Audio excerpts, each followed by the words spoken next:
est en deuil. Monseigneur Yves Nicodème Anani Bariga Bénissant, archevêque de Lomé a tiré sa révérence ce dimanche dans un hôpital de Lomé. Le prélat est connu pour être l'une des pierres angulaires de la médiation dans la vie politique togolaise et pour ses œuvres musicales et dramaturges.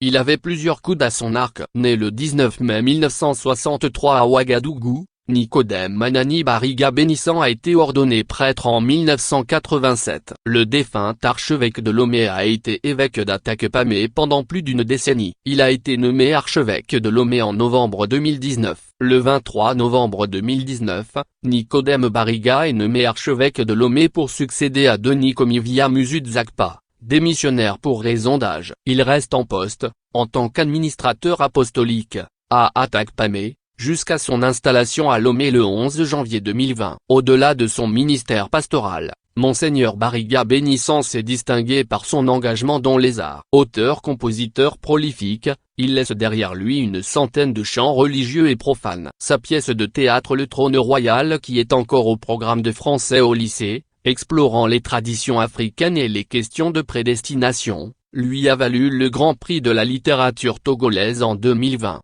En tant qu'archevêque, Monseigneur Bariga œuvre notamment avant l'élection présidentielle togolaise de 2020 à ce que les candidats conçoivent la politique comme un service qui promeut l'amitié sociale pour générer le bien commun et leurs adversaires comme des frères et sœurs ayant d'autres visions de développement pour le pays. Les résultats de ces élections contestées notamment par Abeyome Kodjo et l'archevêque émérite Philippe Kpodzro, ont amené Monseigneur Nicodème Bariga à travailler à l'apaisement des deux côtés.